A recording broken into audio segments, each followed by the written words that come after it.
All right, we'll go ahead and get started with Oklahoma. Please remember to silence all cell phones and electronic devices and to give your name and affiliation before asking a question. We're joined by Oklahoma head coach Patty Gasso and players Kinzie, Hansen, Kelly Maxwell, and Alyssa Brito. We'll start with an opening statement from Coach Gasso, if you don't mind. We're blessed to be here, as always. It's not easy to get here. A great field of teams, and congratulate all who made it. We're excited to get started. Questions? Start. And a reminder, no cell phone video during this as well, guys. Sorry. Mason Young from the Tulsa World. Patty, just your recollection of what it was like facing Duke last time early in the season. What do you think that matchup has waiting for you this week? Well, it's a very exciting game. It was one of our first games of the season. And so both teams, I know, have gotten not much better. So I think they would see us look different. I think we're going to see them look a little bit different. But it was fun. It made us better. That game made us better. They were very good on all sides, offense, pitching, defense. So I expect more of the same. All right, we'll stay front row here with Jesse. Jesse Brennan, OU Insider. Kinzie, just as one of the co-captains for this team, just what stood out to you about the journey to make it back here, not only for yourself, but what did you maybe learn about this team? And Patty, for you, you've talked a lot about this group of seniors. Just what does it mean to be back here? And maybe what did you've been through a lot of runs with them. What did you maybe learn about this team as well?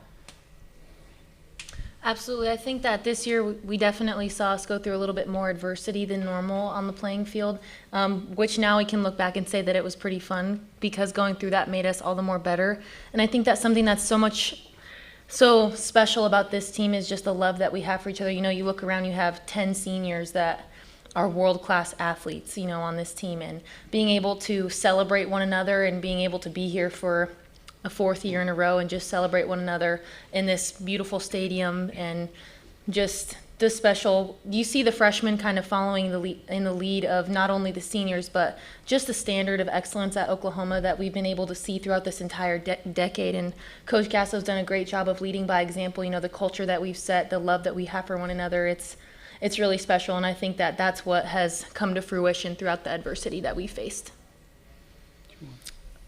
This team, this group of seniors are extremely special to this program. They'll go down in history, not just at OU, but I personally would say across the country as one of the best classes softball has ever seen. And proud of that, and proud of their work ethic. It would be easy to say we've had enough. This is hard and we've had enough. But they're elite athletes, and whether they want to or not, they grind, they work hard, and their best is always on the biggest platform. So what I've been lucky to have as a coach, and a lot of coaches will tell you, oh, if I could just have that graduating class back one more year and have the perfect storm hit when they came to Norman, and it never left. So it's been really a fun, but very prideful time for me to just watch them grow, not just as great athletes, but into women. Go front row right to Ryan. Ryan Aber from the Oklahoma. Patty, for you and for the players, just sort of building off that, what was the toughest time, the toughest moment of this season, and what's sort of been the key to turning the page and coming out on the other side of that so far? The toughest time of the season for me is the fall because they just want to play. They want to play against someone else. But when we got into probably a little bit through conference, but there have been different times where we went on that win streak, and I mean, there have been highs and there's been lows, but they've handled the lows like women. And they've sat in a room together and they really work things out, whereas maybe other programs would say, just leave it alone, let it go. We know that doesn't work. Our culture is very important to us. I mean, they may not all be best friends, but when they're on the field, they are sisters. You feel that connection, you feel that energy, and we wouldn't be here without that.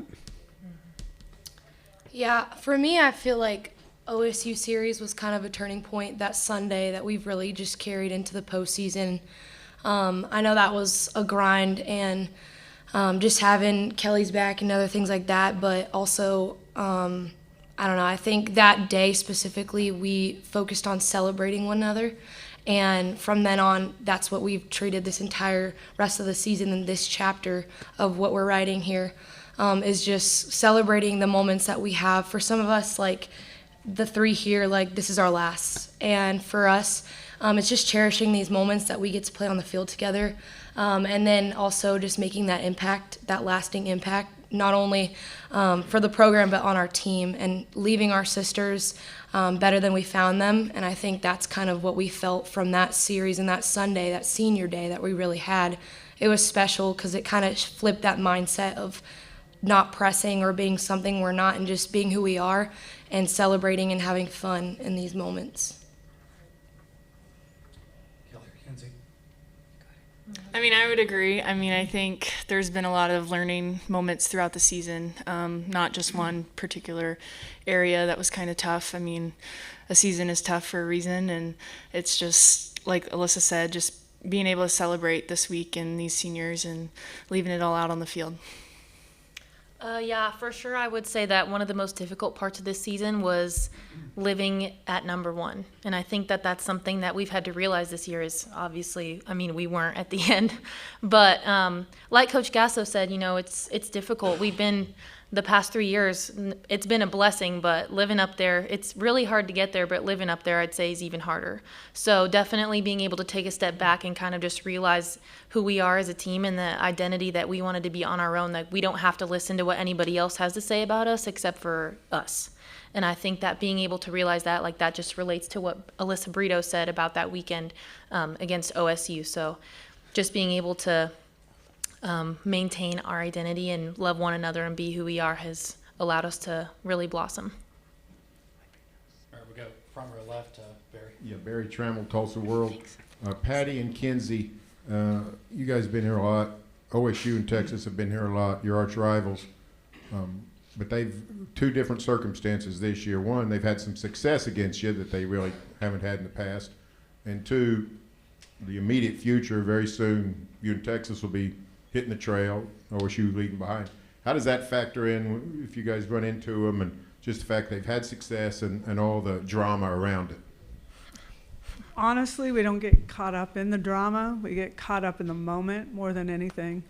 And if it takes us going through one of them, we're going to be ready to do that. So we don't get caught up in what happened before. It's really the now. We don't talk about the SEC. It's really the now, everything that we're doing here. This team, these athletes know the Big 12. That's what it's been. That's how it's going to finish. So I don't know. I don't think we look at them any differently. They're just somebody that is in our way that we got to go through. All right, we go front row right to Ryan.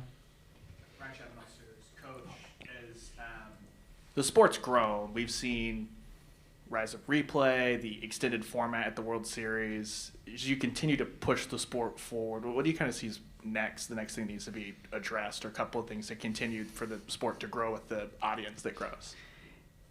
If you ask for a review and you win it, you get your review back. Thank you very much. That's all I got. We'll go to second row on the left, Cliff.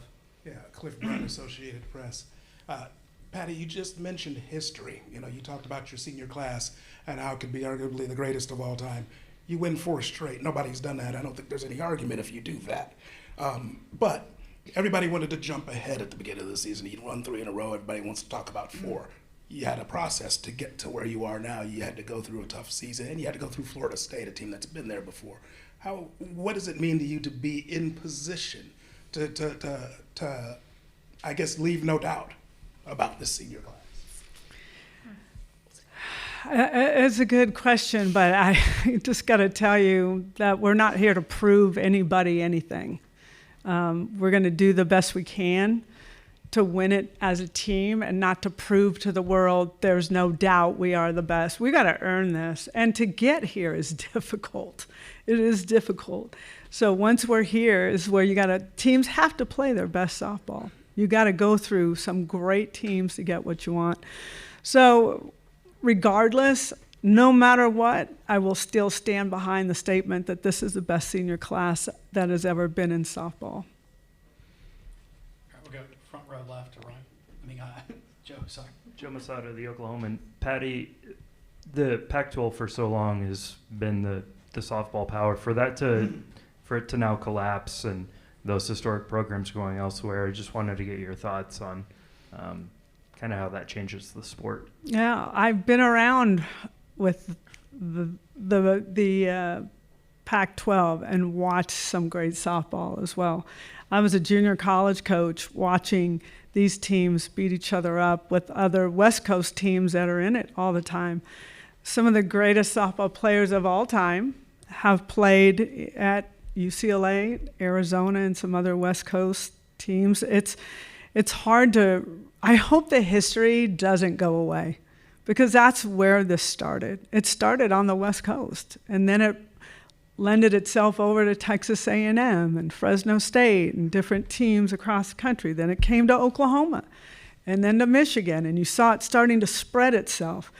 But it wouldn't have happened without elite teams on the West Coast. And I remember Candrea in Arizona just beating the crud out of us. I think my first year we played them 8 times. The coach that didn't get the job lined up that purposely. So we got our tails kicked, but I sat there and I watched and said, how are we going to get athletes that look like them? So one of the best things that happened to me was getting my rear end kicked by the Pac-12 to learn what elite softball looks like. So I appreciate them for helping me understand what it looks like.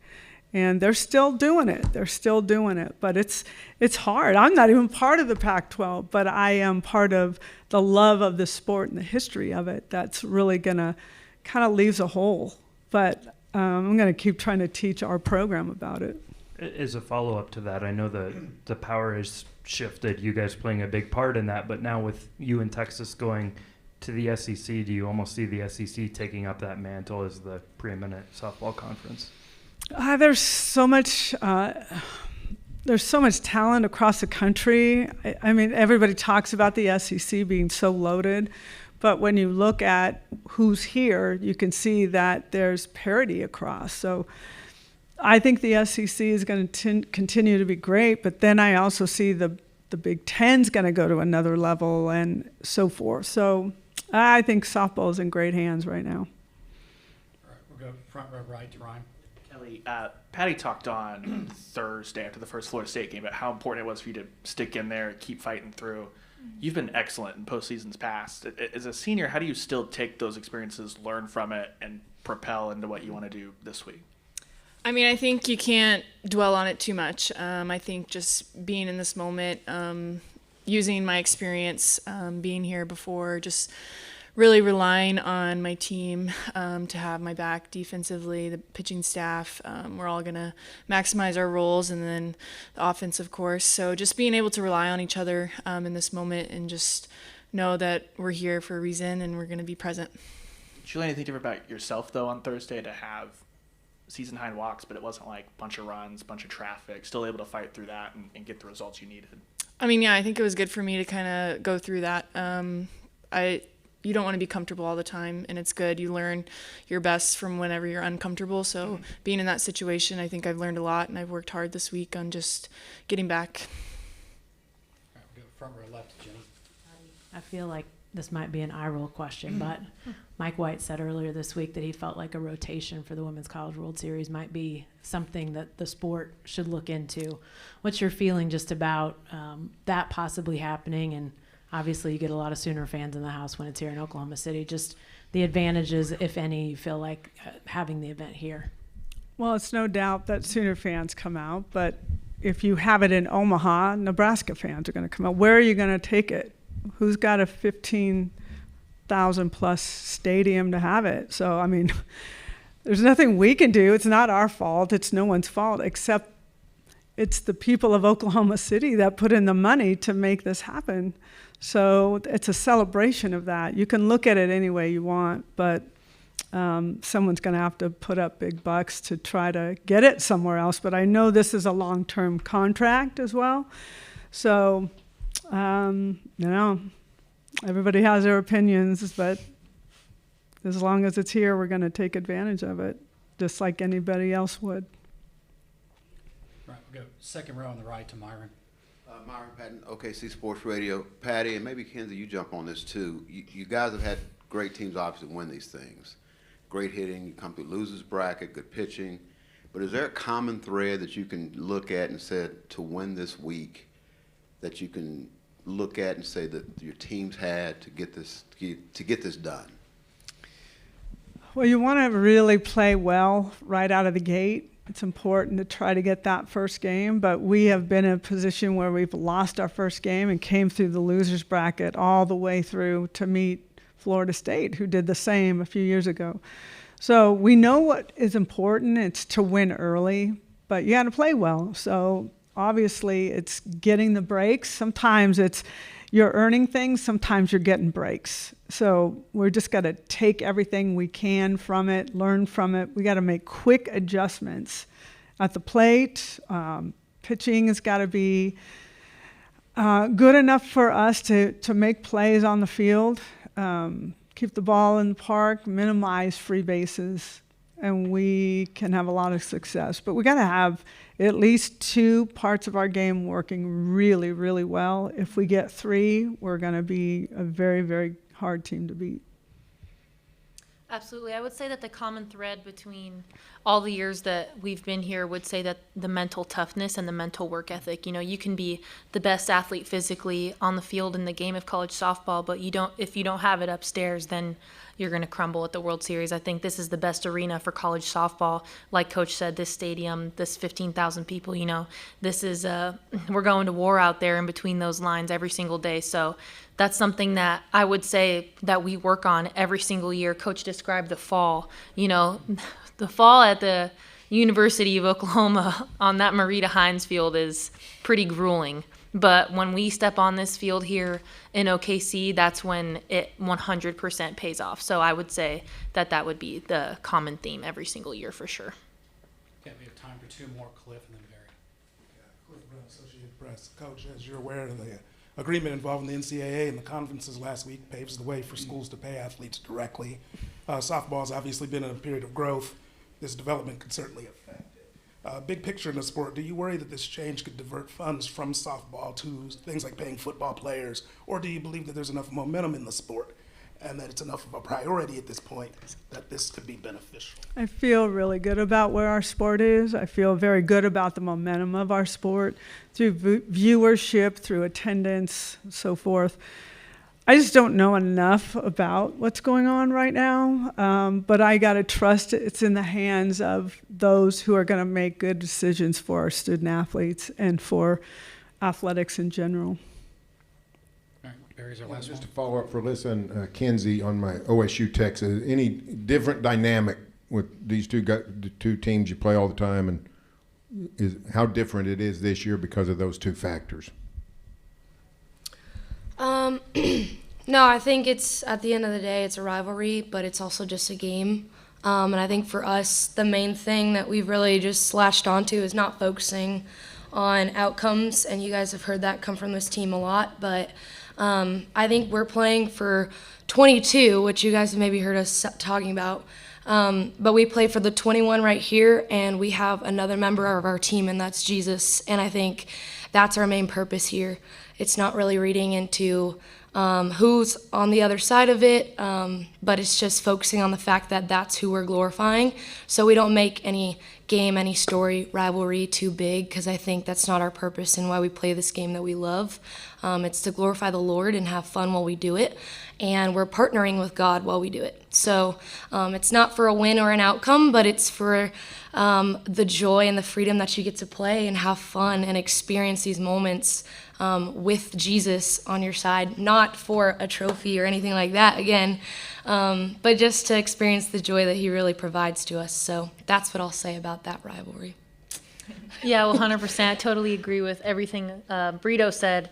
I will say that, you know, they've been chasing us for a long, long time, and it's been pretty interesting. You know, I've been here for 5 years now, and the rivalry, whether Kelly was on the mound or, you know, whoever, they're really good teams. They have some aggressive players. I have a lot of respect for a lot of the athletes on both teams, you know, as we've been playing them for so long. You know, we kind of make friends with them off the field. You see them, like, at the banquet and stuff. You say hi. Like, I think that's really cool, but once you step on the field, like I said, it becomes like a war for the Lord and for what we're chasing after. So I think that both teams have had a lot of success this year. We've had a lot of success. So I'm really excited for the Big 12. For this is the last year that two of us are here as well. Us, Texas, and OSU are here. But like we mentioned earlier, we'll be leaving for the SEC. So I'm excited to have some Big 12 success here at the World Series. And hopefully we get to step on that field with them coming this week. Right. That wraps it up for Oklahoma. Thank you. Thank you. Thank you.